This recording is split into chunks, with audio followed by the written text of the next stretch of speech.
PCV Nguyễn Phú Trọng est venu brûler les bâtonnets d'encens au palais King Tien dans la cité royale de Thăng Long à Hanoï.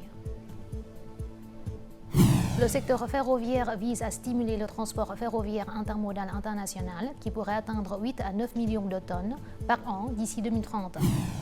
Avec des signes de reprise dès le début de 2024, l'industrie touristique vietnamienne s'attend à ce que 2024 soit une année de forte percée.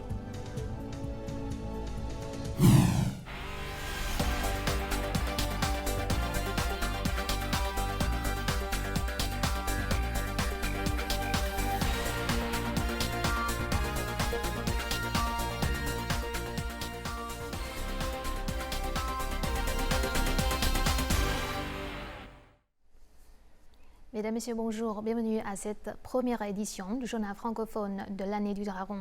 Voici tout de suite les actualités du jour.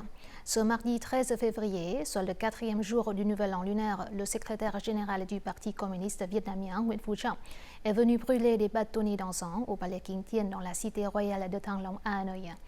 Le chef du parti a affirmé son engagement à défendre les valeurs traditionnelles vietnamiennes et à renforcer le bloc d'unité nationale pour construire une nation prospère, égalitaire et civilisée. S'adressant au personnel du site, Nguyễn Phú Trọng a rappelé l'importance de la cité royale, tout en souhaitant que chaque employé contribue à promouvoir les belles valeurs de la nation et de ce site. La citadelle impériale de Thăng Long, inscrite sur la liste de l'UNESCO en août 2010, constitue une preuve unique de la civilisation vietnamienne au cours du développement des monarchies en Asie du Sud-Est et en Asie de l'Est. Ce mardi également, le Premier ministre Phạm Minh Chính s'est rendu dans les chantiers d'ouvrages d'infrastructures routières importants dans le sud, inspectant la construction du périphérique numéro 3 de Ho Chi Minh Ville qui traverse, outre la mégapole du sud, les provinces de Dong Nai, Bình Dương et Long An. Le chef du gouvernement a demandé aux services concernés d'accélérer le rythme des travaux pour achever ces projets à temps. Sur le chantier de construction de l'aéroport international de Long Thanh à Dong Nai, le Premier ministre a salué les efforts consentis à ce projet par les ministères et les branches, l'administration et la population de la province de Dong Nai.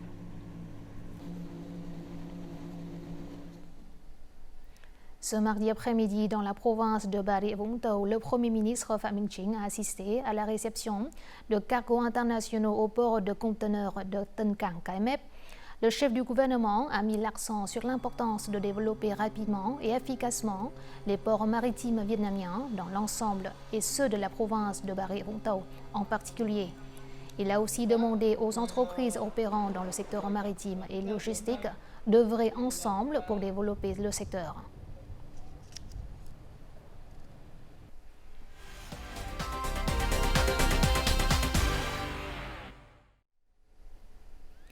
Le 3e jour des vacances du Nouvel An lunaire, les marchés traditionnels, les supermarchés de proximité et les centres commerciaux du pays ont repris leur activité. Selon le département du marché intérieur, l'offre est abondante et la demande à nouveau augmentée. Les gens achètent principalement des légumes, des fruits, des fleurs fraîches et des aliments frais. Les prix de certains produits essentiels ont diminué par rapport aux jours précédents de Tết et reviennent progressivement à la normale. Le chiffre d'affaires des exportations agricoles du Vietnam en janvier 2024 atteint plus de 5,1 milliards de dollars. C'est une augmentation de près de 80% par rapport à la même période de l'année dernière. Pour parvenir à ce résultat, l'ensemble du secteur a activement mis en œuvre des solutions visant à promouvoir la production et les affaires, notamment en favorisant le commerce et la consommation des produits agricoles. Tout de suite, les détails.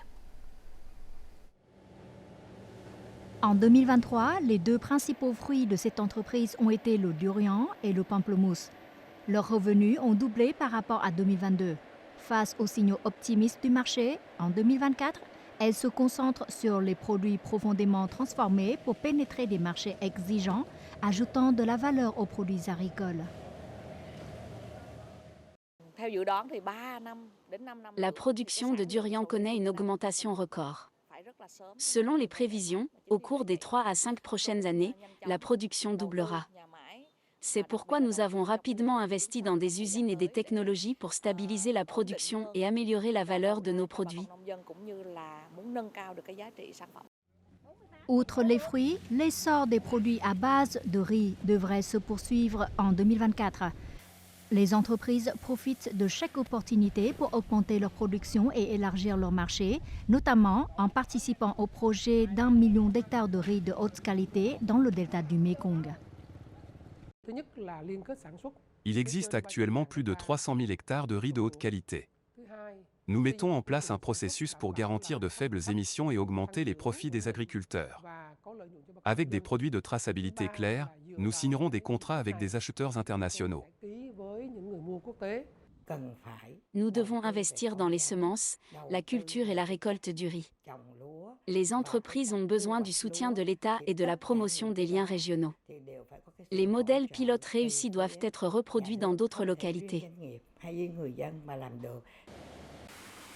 En 2024, le ministère de l'Agriculture et du Développement rural vise à atteindre 54 à 55 milliards de dollars, le chiffre d'affaires total à l'exportation de produits agricoles.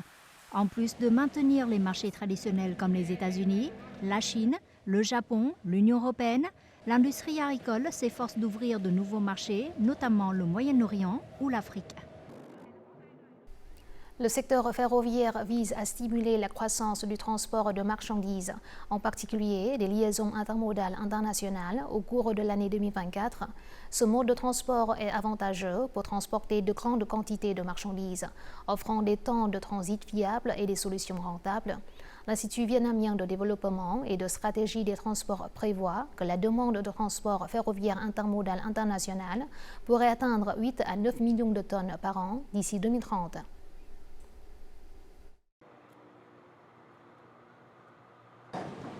La gare de Khao Sa dans la province de Hai Sương est idéalement située à proximité des parcs industriels, ce qui la rend facilement accessible pour les transports. Récemment, le ministère des Transports a approuvé des plans visant à stimuler le transport ferroviaire intermodal international. À l'avenir, 3 gares pourront gérer les procédures douanières à l'exportation. Il s'agit des gares de Cape dans la province de Bắc Giang, de Song Thần dans la province de Bình Dương et de Khao Sa dans la province de Hai Sương. Cette amélioration permettra non seulement d'économiser du temps et des frais aux entreprises, mais attirera également les entreprises étrangères. Le transport de marchandises par chemin de fer international entre le Vietnam et la Chine est choisi par de nombreuses entreprises des deux pays. L'horaire des trains est flexible et n'est pas affecté par les conditions météorologiques ou les embouteillages aux portes-frontières, ce qui réduit le temps de transport. Depuis 2017, les trains de conteneurs sont utilisés pour transporter des marchandises vers la Chine et l'Europe. Cependant, ces trains ne circulaient qu'à basse fréquence. Au cours des 2 dernières années, des trains intermodaux ont circulé quotidiennement, mais le volume total n'a atteint qu'1 million de tonnes par an. Le principal obstacle est le manque de capacité des infrastructures. En conséquence, l'industrie ferroviaire envisage un plan visant à renforcer la capacité de transport intermodal international en rénovant ses rares. Si le système ferroviaire est entièrement connecté, conformément à la décision 1769 approuvée par le Premier ministre, les chemins de fer seront liés aux parcs industriels et aux ports maritimes. La capacité intermodale augmentera. Par conséquent, les coûts logistiques diminueront certainement de manière significative. La construction de nouvelles lignes ferroviaires nécessite du temps pour préparer les ressources financières nécessaires. Une fois l'infrastructure existante modernisée conformément au plan approuvé, le transport ferroviaire international de marchandises pourra atteindre 4 à 5 millions de tonnes par an, soit 4 à 5 fois plus que la capacité actuelle. Le secteur du tourisme s'anime dès les premiers jours de vacances d'été traditionnel. Le nombre de touristes s'inscrivant à des circuits via les agences de voyage pendant ce nouvel an lunaire est beaucoup plus élevé qu'en décembre. Tout de suite en bref et en images.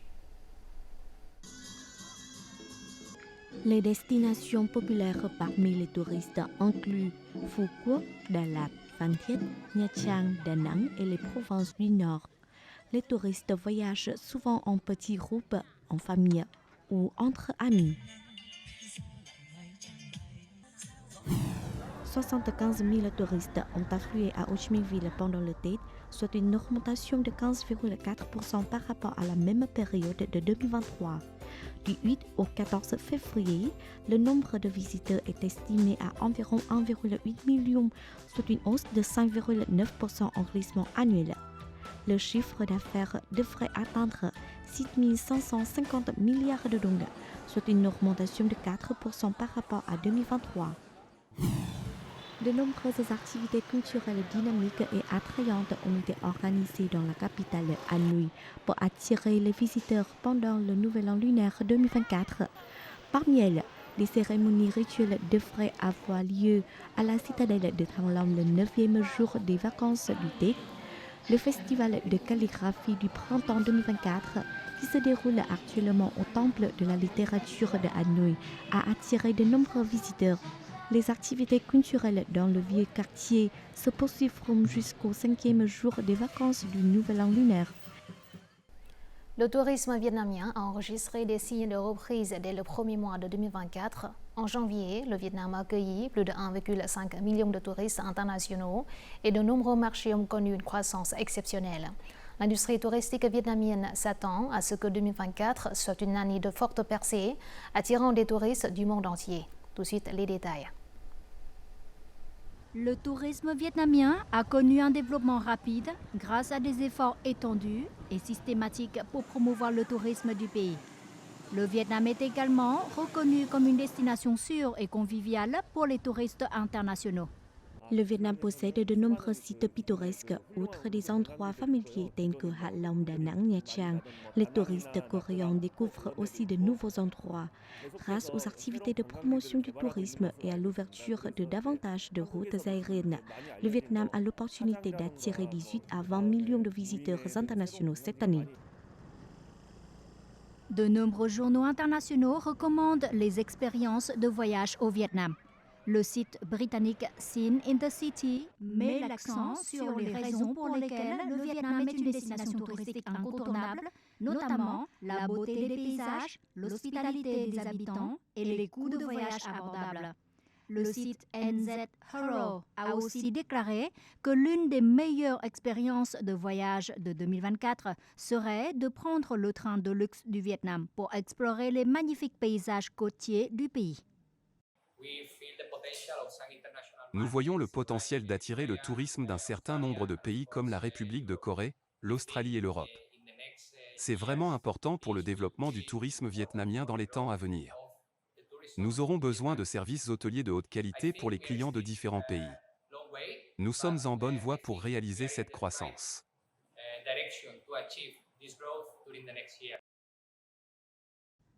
Afin d'améliorer la qualité et l'attractivité des attractions touristiques, Hanoi a augmenté les tarifs d'entrée de certaines attractions touristiques célèbres. Le site web de voyage Travel and Tour World a déclaré que l'augmentation des frais reflète une tendance plus large de l'industrie du tourisme où les destinations équilibrent la génération de revenus et la préservation du patrimoine. Hanoi continue d'être une destination de prédilection pour les grandes chaînes de télévision. La chaîne française TF1 a diffusé un reportage présentant le village de l'encens de Quang Phu Câu, en banlieue de Hanoi. Cette chaîne met l'accent sur la transformation rapide des villages d'artisanat traditionnel pour attirer les touristes.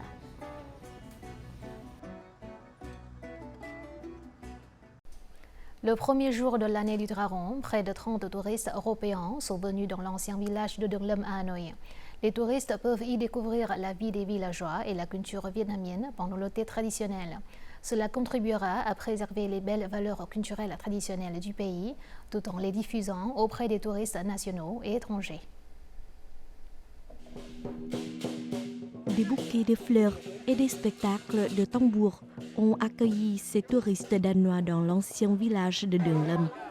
Les touristes aiment déguster des friandises traditionnelles et écouter les villageois expliquer les coutumes vietnamiennes du Tết. Je veux les aider à mieux comprendre la culture vietnamienne et la vie des habitants de cet ancien village pour leur montrer que cet ancien village conserve encore la beauté culturelle traditionnelle des ancêtres. C'est aussi la première fois que les touristes découvrent cette ancienne cloche en bois. et signaler les fêtes aux villageois.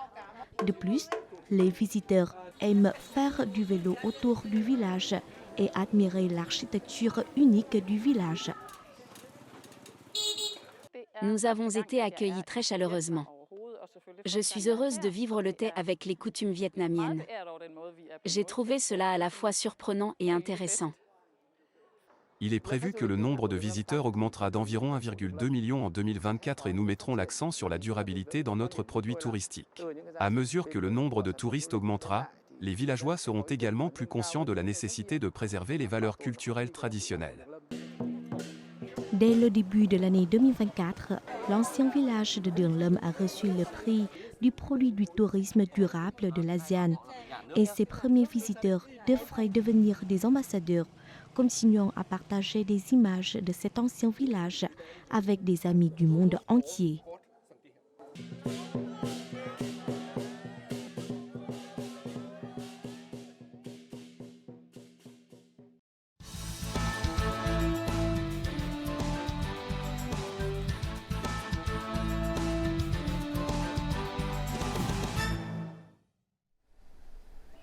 Lorsqu'on évoque le thé, les gens pensent souvent à la couleur rose des fleurs de pêcher ou à la couleur jaune des fleurs d'abricot. Cependant, il existe une fleur qui est associée depuis longtemps au thé, c'est le narcisse, une fleur emblématique de l'hiver. La culture des narcisses est peu à peu disparue depuis plus de 30 ans. Cependant, depuis une dizaine d'années, les jeunes de Hanoï commencent à replanter cette plante pour célébrer le thé.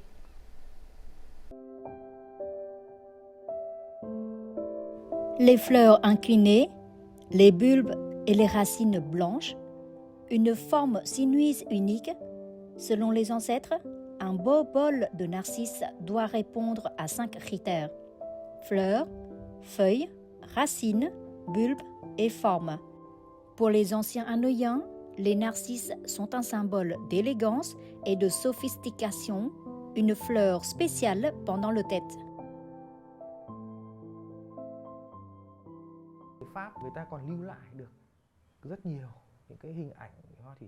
Les Français conservaient encore de nombreuses images de narcisses au début du XXe siècle, entre 1920 et 1925. Cette fleur respire l'élégance, douce et délicate.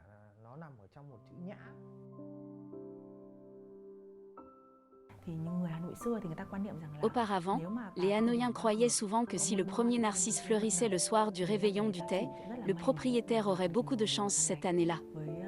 Avec cette beauté élégante et noble, je dépose chaque année un panier de jonquilles sur l'autel pour offrir les choses les meilleures et les plus solennelles à mes grands-parents.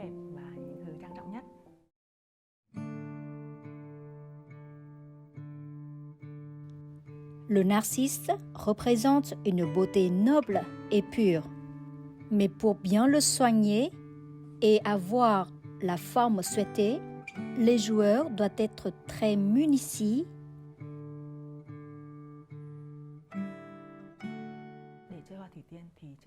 Pour jouer au narcisse, il faut avant tout être très prudent et méticuleux.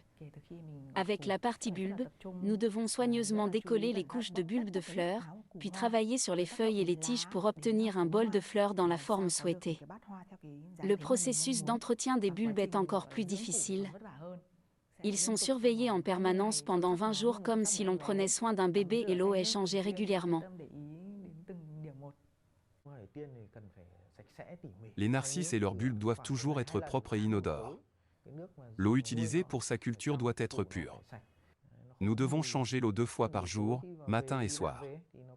Le soir, quand je rentre du travail, en plus de changer l'eau, je nettoie aussi les bulbes. En raison de cette sophistication, avant, seules les personnes âgées jouaient les narcisses. Ces dernières années, ce loisir floral est devenu plus populaire auprès des jeunes. La première fois que j'ai senti le parfum de cette fleur, j'ai su que je l'adorais. Depuis, cela fait plus de 10 ans que je joue aux narcisses. L'année dernière, j'ai offert ces fleurs à 2 amies et elles les ont beaucoup aimées. Beaucoup de jeunes aiment les narcisses, j'ai donc organisé un atelier pour les guider et partager avec eux comment en prendre soin. Sur les réseaux sociaux, il n'est pas difficile de trouver des photos de bols de narcisses produits par des jeunes. Actuellement, de nombreux groupes destinés aux personnes pratiquant ce passe-temps ont vu le jour. Notre groupe a été créé en 2015. À cette époque, il y avait peu de joueurs de Narcisse. Notre but est de diffuser la quintessence des anciens Hanoïens. Nous resterons petit à petit cet élégant passe-temps floral. J'ai créé une chaîne TikTok distincte pour les jeunes afin de présenter du contenu sur les instructions, la taille, les concours, les expositions ou comment prendre soin des fleurs et des feuilles du narcisse. De nombreux jeunes s'intéressent à cette fleur particulière.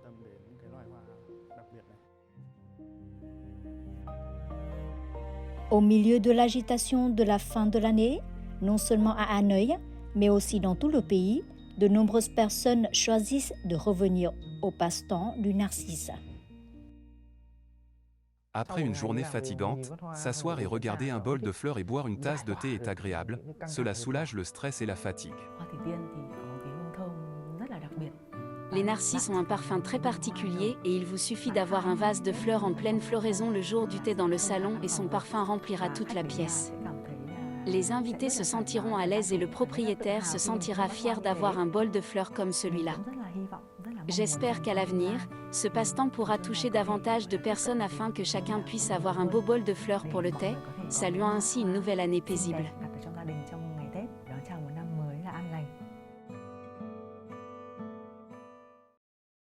Voici tout de suite les prévisions météo dans les principales villes du Vietnam.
Et c'est la fin de cette première édition du Journal francophone. Au nom de l'équipe, je vous souhaite une année remplie de joie et de prospérité.